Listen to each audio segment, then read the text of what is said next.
All right, ladies. Woo. Okay. All right, ladies and gentlemen, we're going to go ahead and call this meeting to order. We do need to get going. Just in case my eyes are completely blind, is Representative Scoggins here? Okay. McKay, if you will, try to put a phone call into his office to see if he's going to come present, that would be great. But he would need to be here for House Bill 291. So we're going to put that one to the side. Representative Lewis Ward, is she here? Yes, ma'am. Okay. You are hidden by the pole. That's why I always ask, because you never know, particularly with my glasses. So we're going to go ahead and have you speak on House Bill 144. We are reading from LC. Please silence your cell phones. House Bill 144, we are reading from LC 480729. You have the floor. Let me, there you go. You should be live now. Thank you. Thank you, Madam Chair. Good afternoon, colleagues and members of the committee. I'm here to present House Bill 144. This same bill was before you last session, and you thought that it needed more teeth, so you asked me to go back and implement some penalties for violations, and I worked with Legislative Counsel, and we did that. The violations are listed on lines 21 through 28, but what this bill does, there may come a time in our lives where we have to appoint a guardian to manage our finances and our well-being. And the state of Georgia gives the guardian all the rights, and the guardian will control, if you will, who that ward will communicate with. What this bill does, it extends the rights of the ward. It preserves their dignity and allowing them to decide who they would like to communicate with, whether it's by email, telephone, text. That's what this bill does. It's a simple bill, and I think we have somebody here also to speak to the bill. And I'll yield for any questions. Okay, members of the committee, do you have any questions for the author? Seeing none, if somebody will bring me the sign-up sheet. Oh, I'm sorry, somebody does have a question. 23. Madam Chair, so in this context, when we are speaking of wards, are we speaking about minors or wards more generally? Generally, Thank you. not necessarily mine. It's Okay. 17. There's no number. Quick question. When it says that the ward had the right to communicate, visit, or interact with other persons through visits, telephone calls, or personal mail, is there anyone who would veto power? Like, what if we're talking about a minor who wants to visit with a perpetrator? this is not really for mine. This is for adults. Oh, okay. Mm-hmm.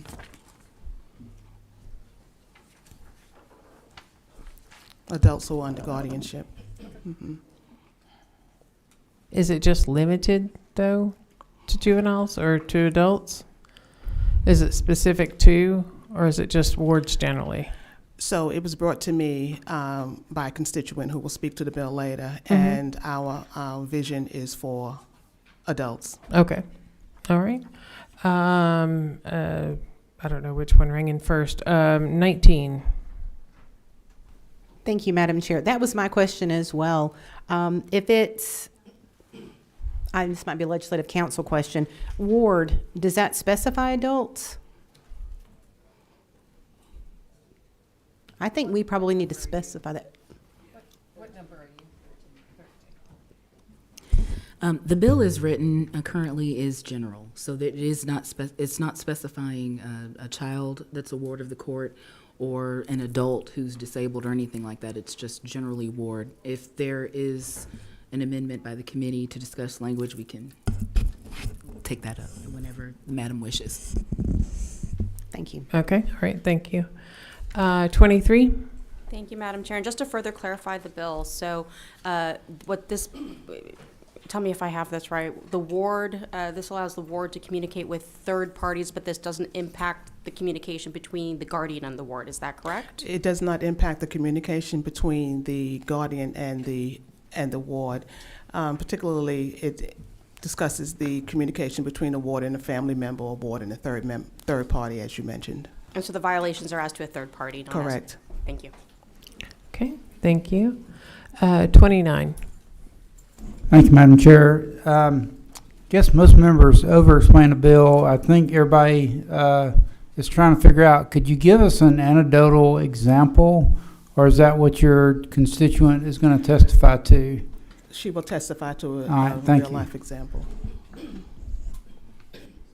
Okay, I think on that note, we will call, if there are no further questions for the author at this time, we'll go ahead and call Stewart. I don't know if it's a E. Stewart.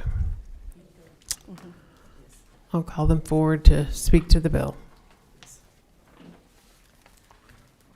Good afternoon, Chairwoman and committee members. Thank you for allowing me to speak on behalf of my brother. I'm sorry, can you hear me now? Thank you, sir. Thank you for allowing me to speak on behalf of my brother, George L. Burgess Sr., who took his wings on 22 December 2022, Christmas Eve. Excuse me, who was suffering from Alzheimer's and who was under conservatorship. Hopefully my testimony with this bill today will help others who is in the same situation. It has been 2 years since I had seen my brother and the siblings. She would not let us, his wife, would not allow us to see him. By phone, she took the cell phone away. No calls every time the siblings, and my oldest siblings is 85 years old. My youngest brother is 72, and the next brother is 82. This brother who just passed Christmas Eve was 81 years old. We didn't have a chance to say goodbye to our brother.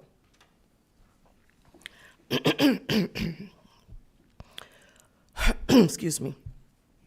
His health declined, and on occasion, my brother would call me and say about how much he was in pain. He had surgery, hernia surgery, and after the hernia surgery, he had called and said he was hurting for 2 weeks, and his wife would not take him back to the doctor. Two of my siblings, two of my nephews had the same type of surgery, one in California and one in Florida. I called to ask, was this the way this surgery should be? And they said, no, auntie, no, she should take him to the doctor. She did not. He had a 911 call that took him to the hospital. He had emergency surgery on a Sunday. And then when I called her to ask her about I said, why did you not let us know that our brother was in this condition? Oh, it was nothing. It was nothing. Emergency surgery, I said, on a Sunday. It was nothing. So another example is, well, actually, he stayed in the hospital for about almost 3 weeks. And he also was in rehab for almost a month. Ma'am, I do apologize, but I'm going to have to ask you to speak into the mic. Unfortunately, there are folks that are watching online, Okay. and if we're not actually speaking into the mic, those folks online can't I'm sorry. hear us. Okay. I know it's kind of I'll unnatural to hold do, it. but Okay, I'm sorry. I Okay. appreciate it. Thank you. Thank you, ma'am. So he had been 2 years. It had been 2 years since we had actually seen him. When we would call the home, he was always asleep. Never could get in touch with him. His wife was his conservator and cut off all lines of communication between him, his siblings, and me. I also spoke to you about the situation where he had emergency surgery, and they had to take him on a Sunday to have emergency surgery. When I asked her to take him back to the doctor, she said, "I'm not taking him back. It's nothing wrong with him."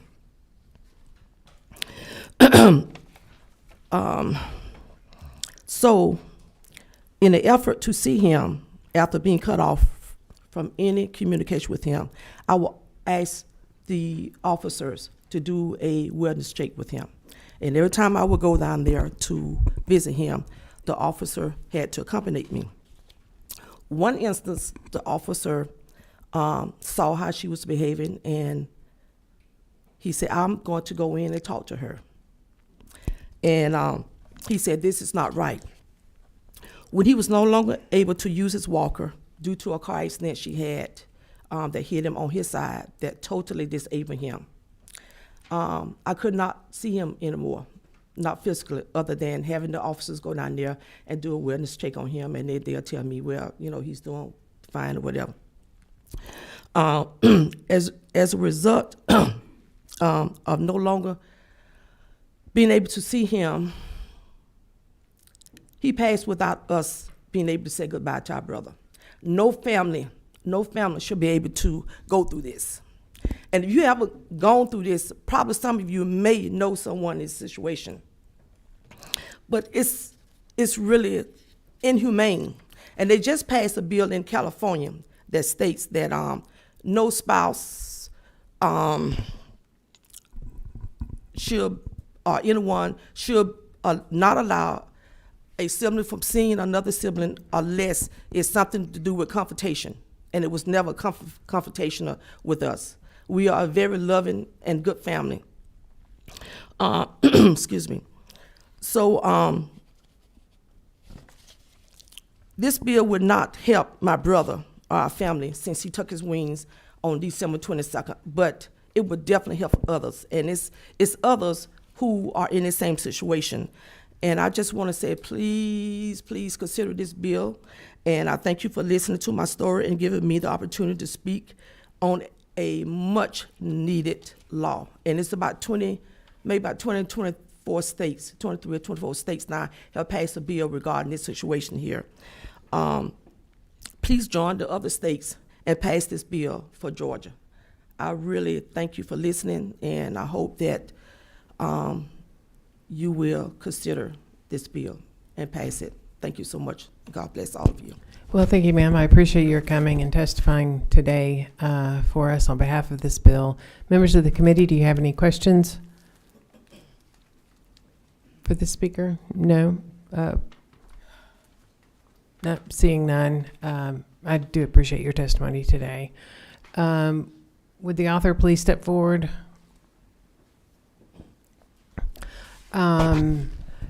As you know, just to kind of give you kind of the lay of the land, Representative, I just wanted to let you know, I think with kind of, I think the language could be a little bit tighter as far as prohibiting child versus adult, because we're really wanting to get at the adult and not necessarily the child aspect of it, because certainly a parent has a right to prohibit certain communications with their children, and that's certainly not the intent of this bill. So, let's work with Ledge Council and see if we can't come up with a substitute, and we can hopefully hear that tomorrow. Great, thank you. So I just wanted to let you know why we weren't taking a vote, but hopefully we'll be able to take a vote soon. Great, thank you so much.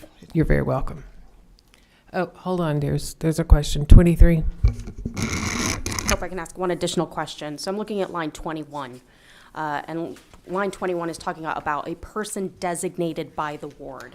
And I just had questions about how that designation process would work and whether that designation process happens before a person is a ward or after a person is a ward, because I think that makes a difference, and it's just a process question, really.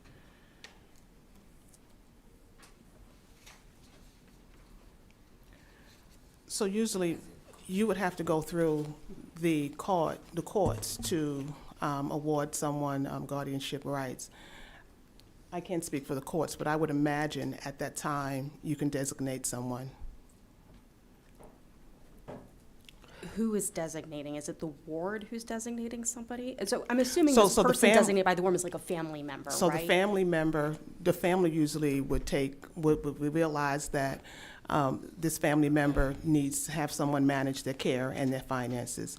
I would surmise that through that paperwork, it would be someplace for them to designate who this person could communicate with. And keep in mind, line 14A says, except to the extent determined by the court.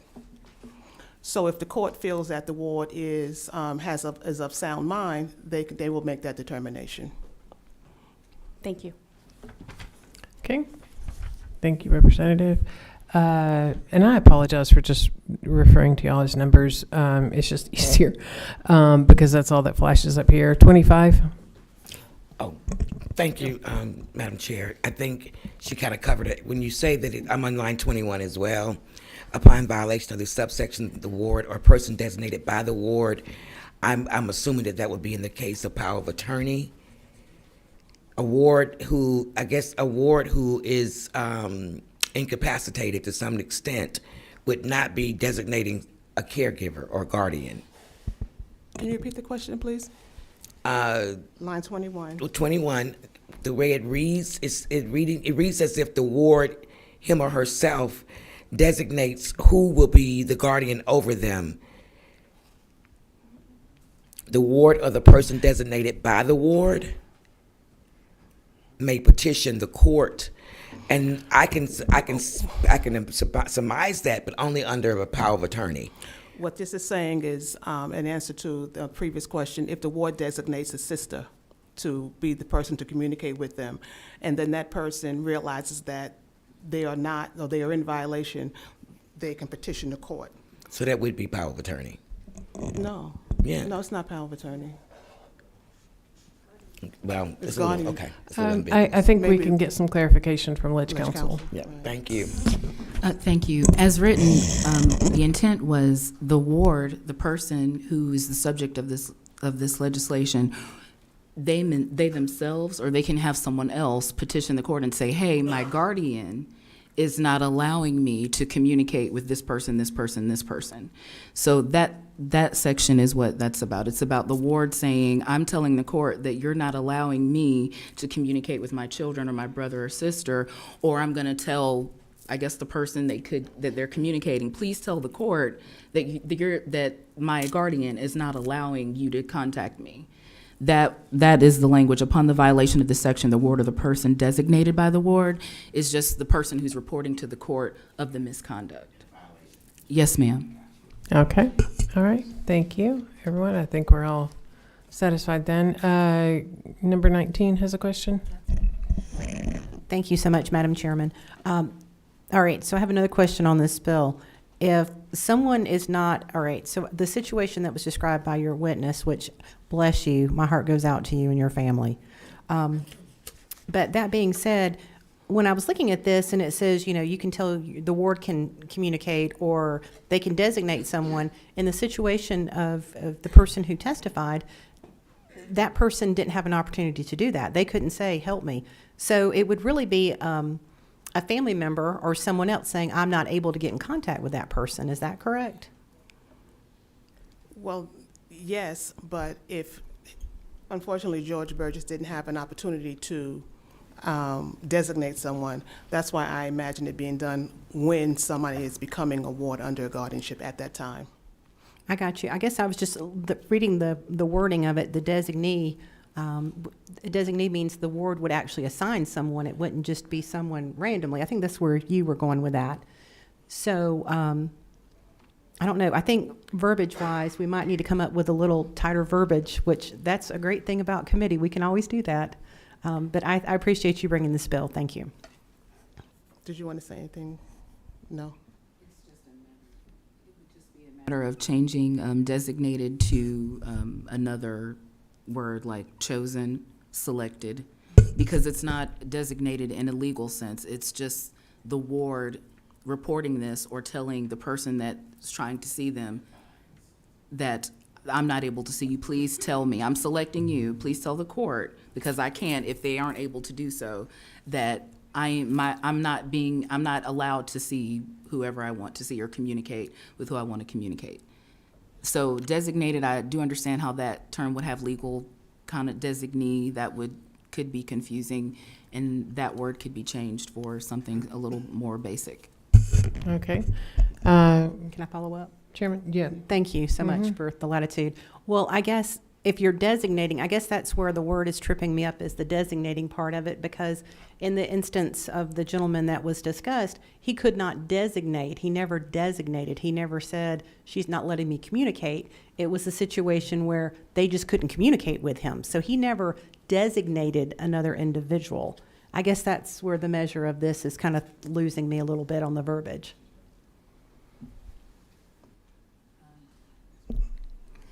Ledge Council? I'm sorry. Ms. Clark? Thank you. I understand that is very confusing. So the ward, or what we're trying to get at is the person who's in contact with the ward, or the person who's trying to contact the ward. So we need to massage that language and take designated out. But the intent is to select the person who the ward wants to be in contact with, or the person or a person that the court has determined can have contact with the ward and they're not able to. So we would need to rework the language to foster that intent, if that is the intent of the author. It is. Okay. Well, Representative Cam and Representative and Ledge Council, I'm sure y'all can circle up after the meeting and work on that language and get that tightened up. 12, you had a question? Thank you, Madam Chair. To follow up on the representative's question, I think there's still a gap there, because in this case, I think what we're trying to address is if you can't get in touch with the person, so you cannot designate that person. So one possible solution to that is the designee, or in the case of not being able to reach them, someone else, if that's the will of the committee, is basically in your situation, if you knew something was going on and he can't designate you, is there a recourse or is there a course of action that could be taken? So is there a way to add something in there to say, in the case of someone not being able to reach them, that someone else can petition the court in this case? I think that's the gap right there, because this bill would not fix that situation. And I don't think we want to make it legal. I mean, we don't want to do affidavit or anything like that. So you should be able to have word of mouth. But in the case where you can't reach someone, maybe in the case that person can sign an affidavit, or maybe, but basically close that gap there. And I'd be happy to talk. But I think that's where the Representative Camp is coming from, is my take. Okay. I think we're going to work on that, but I appreciate your addition there. Number 28. Thank you, Chair. Appreciate the author of the bill, and my heart goes out to you, too. I lost my dad to Alzheimer's during the pandemic, and it was very difficult for family and friends to access him, so prayers. Two quick things. One, just for Ledge Council, is ward defined in the code somewhere? Just, do we have a definition of ward that would clarify? Are there separate definitions for adult wards or juvenile wards? I'm sure that it is probably in the general provisions of some code section. Okay. I don't know if specifically adult ward is defined in the code. Okay. Just, I think that will strengthen the bill at some point. I think that's been mentioned, but just to clarify. And then in the process for conservatory or guardianship, I remember we went through a process with my father to ensure that every single person that we knew he wanted to be able to be there with him through the medical process. So myself, my brother, my mother, and actually his retired doctor, we mentioned it as a person that would have access to communicate on his behalf. Is that something that when a conservator or guardian is assigned, that additional people can be named that at the initiation of this type of thing? Would that be clarity, so that at any time, if those folks are named in that process, that they would have that ability to raise their hand at any time for any situation, whether that person has capacity to advocate for themselves or if they do not have capacity to advocate, if those people are listened in the event of, if I had decided not to allow my sibling or my mom or the doctor to communicate, they would already have been named that, hey, the court would be able to immediately recognize, hey, this person is not being responsive to this person's original wishes. Is that a part of that application process? Does anybody know?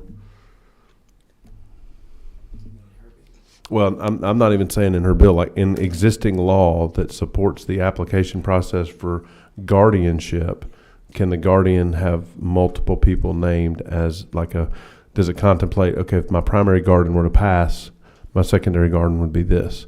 Those people would have an access. I'm just thinking those could help the bill. It may not, I don't know, but I'm not an attorney, so Yeah. thank you. You can designate whomever you want, but it just depends on, who you have designated, and, unfortunately, these situations sometimes drag on for years, and the dynamics of the family change and the dynamics change. So this would just kind of allow them, an in out or another path forward to maintain that contact. So anyway, it looks like you three have your work cut out for you. If anybody else wants to be on the Ag Hot Committee, let me know. I'll be more than happy to put you on it. 23, last question. Thank you, Madam Chair. So in Section B, we're talking about presuming awards consent to communication based on who they've communicated with in the past. What And, line are you on? Line 18. Okay. And so I'm wondering, what problem is that solving? Is the issue that the guardian, as a general matter, has total discretion over who the ward can and can't communicate with, and now we want to create a presumption against the guardian's wishes that somebody can communicate with those people they have spoken to in the past? Is that what we're doing? I don't think it's Is that the against intent? what the guardian wants. This is allowing the ward to decide who he or she wants to communicate with. Thank you. All right. Okay. Seeing no further questions and lively, robust discussion, so I look forward to continuing this discussion tomorrow. Right now, Thank you. and due to time constraints, all other bills are going to be stricken from the agenda today. We are just going to hear from Representative Scoggins on House Bill 291. We are operating from LC 491196. Representative Scoggins, if you'd like to step forward to present the bill.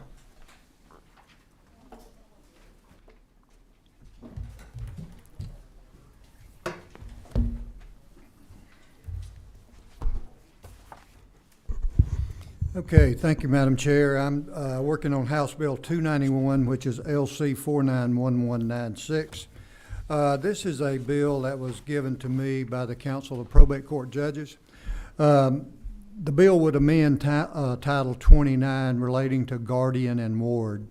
The bill will expand the list of providers who are listed in the code that are appointed by the court to do evaluations on guardianships. The courts are getting overwhelmed now with guardianship simply because they cannot find a physician or a licensed psychologist to do the evaluation. There's a list we've got in the bill to add to the different people to add to the list of providers. The new providers would be an advanced practice nurse, APRN, a licensed physician assistant, a licensed clinical social worker, a marriage or family therapist, or professional counselors. And this was at the request of the probate judges simply because physicians and licensed psychologists don't want to really get into doing these evaluations because they get subpoenaed to come to court and that takes time away from their offices. And they have had a problem with that for years, and I hope this will help move things along. The probate courts do a lot of incapacitated adult guardianships. There's more and more people with Alzheimer's and those types of things, and they've got to have somebody to handle their business. And so they get boggled up in court and can't get anybody to take care of their banking business, pay their bills, that type of stuff. So with these new list of providers, I hope this will help ease the workload there in the probate court. And I'll open for questions. Okay.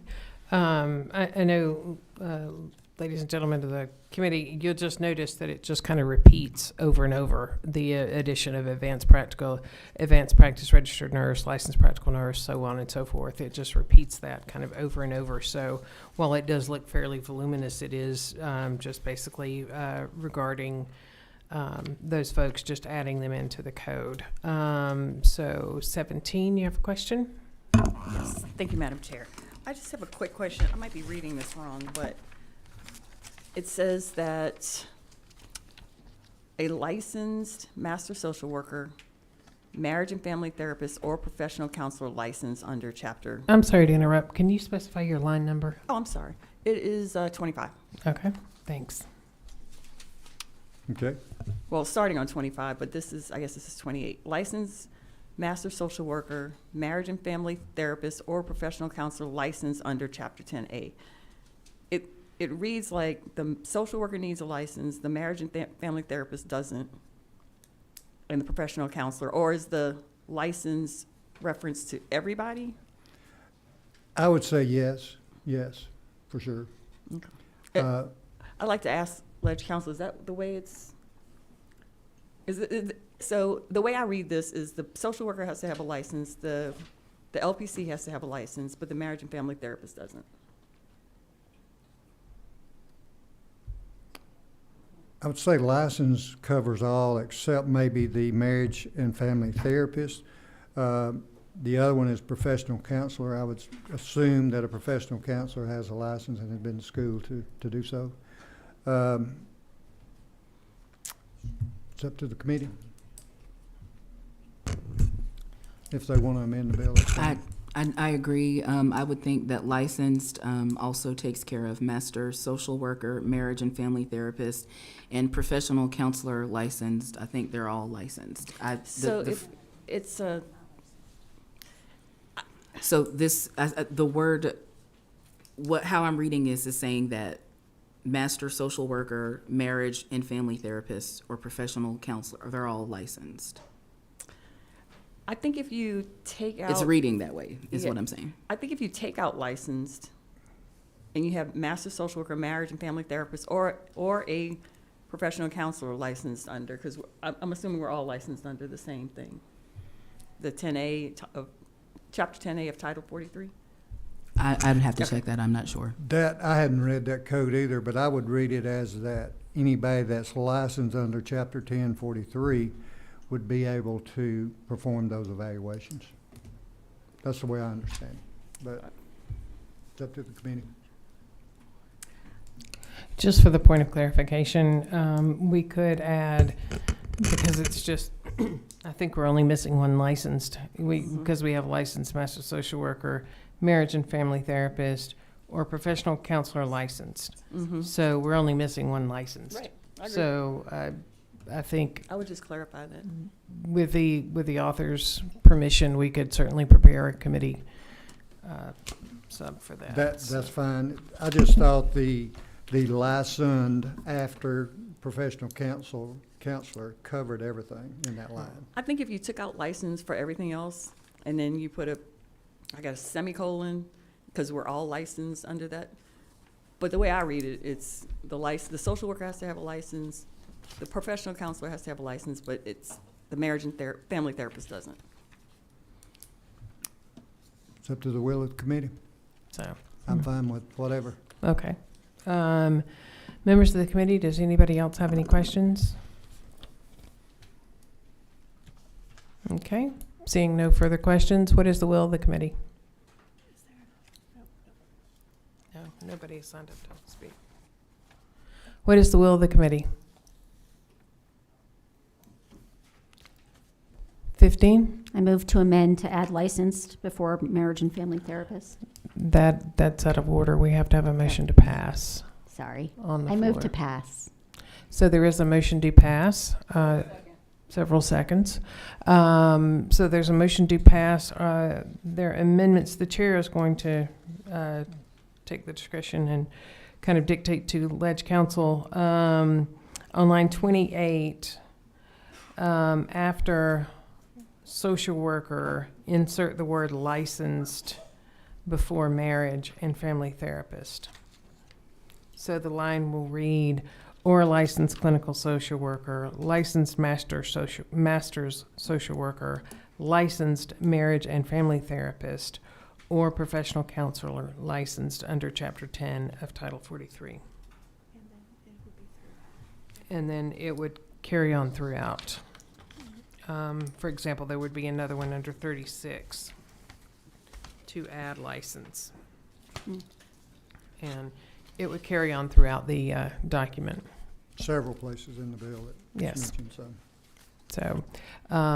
So there is an amendment on the floor. All those in favor of the set of... I know, I'm asking for a second right now. I just go a little bit slower, North Georgia. So there is a move for an amendment. Is there a second? Several seconds. All those in favor of the amendment, please signify by saying aye. Any opposed? Okay, so the amendment. So we are now looking at House Bill 291, LC 491196, as amended by the committee. There is a motion to pass. All those in, is there a second? Several seconds. All those in favor of passage of the bill, please signify, as amended by the committee. All those in favor, please signify by saying aye. Any opposed, like sign? Thank you very much. Bill passes. Thank you very much. Thank you, Thank you, Representative. I appreciate the everybody's attention. I know it's kind of late in the day and we have about 4 different places we need to be, so we are adjourned.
But we kind of need our commissioner here.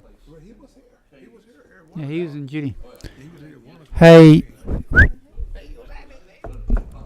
Hello. We're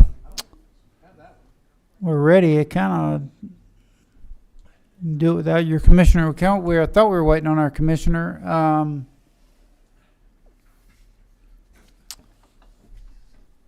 Mr. Barton, you want to start our meeting off? What number are you?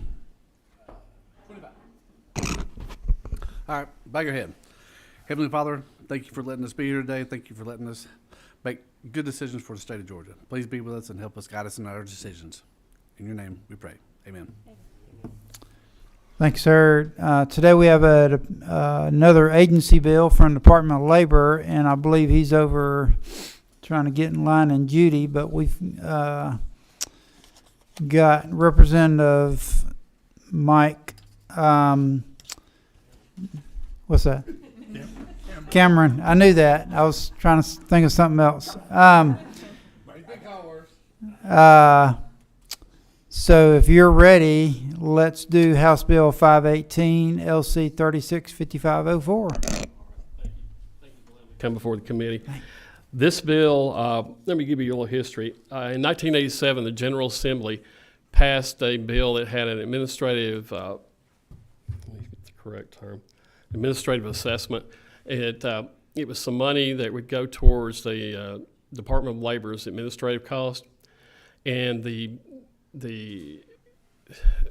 bill had to be reauthorized. The amount had to be reauthorized every so many years.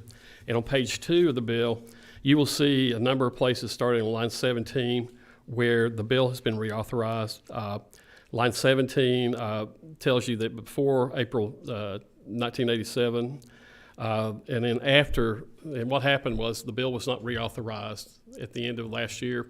So the rate of the administrative assessment went back to the pre-1987 level, which was 2.70% for employers paying into this. So there's, like on line 22, from the 87 to 99, the employer paid a rate of 2.64%. From 2000 to 2016, each year employer paid 2.62%. And then the last time this was reauthorized was 2017 it started, and the rate was 2.64%. So it has not been reauthorized, and therefore it's at the higher rate. The employees are paying at the higher rate. And the purpose of this bill today is to reauthorize the administrative assessment and go back to 2.64% like it was at the end of 2022. The second section of this bill creates something different. It creates an administrative assessment of 0.06% for new employers, because new employers get a higher rate than people that have established experience where they have paid into this system for years. So they get a higher rate. So this 0.06 will be added on to anything else they pay. And there are exceptions. The employer that elects to make payments in lieu of contributions as provided by the code, or liable for payment of contributions as provided. Employers that by application of statewide reserve ratio as provided in the code have been assigned a minimum amount, and goes on and so forth. The reauthorization for the code is for until 2026, but the 0.06 is authorized until 2033, then it sunsets. So what we have here is a sunset, and we're trying to put it back to the lower rate for employers, in essence.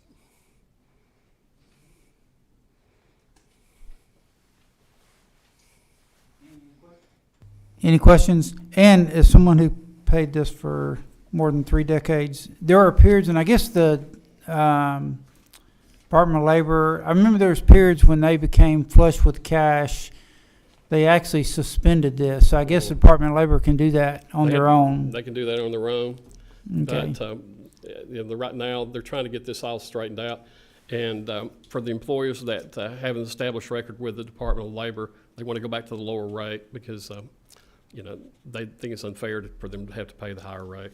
Okay. Okay. Representative McLean?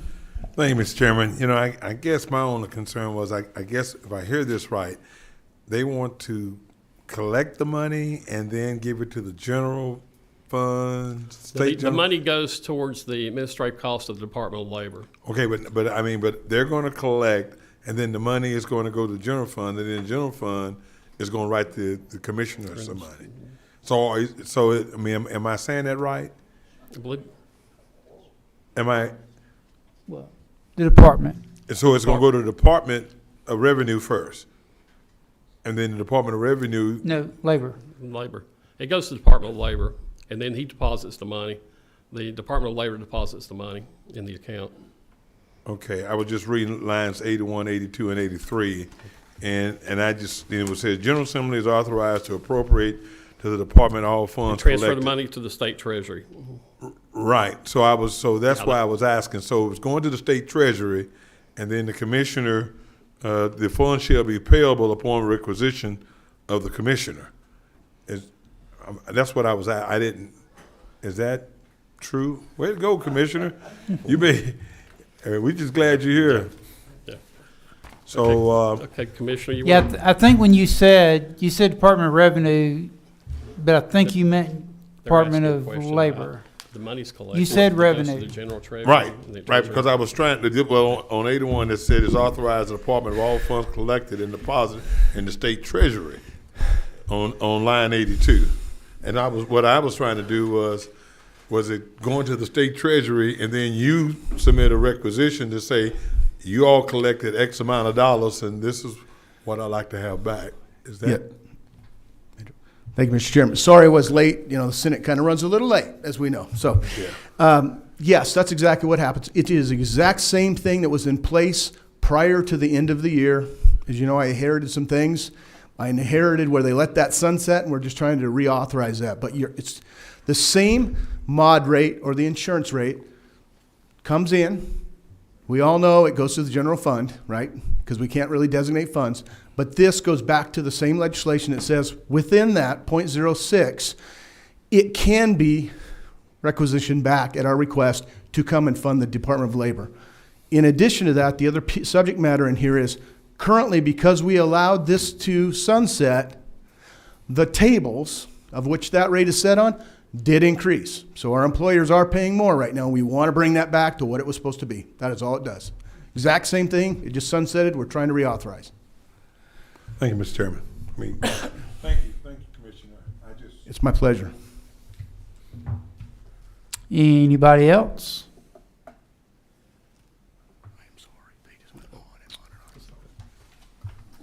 Y'all want to do anything? Please.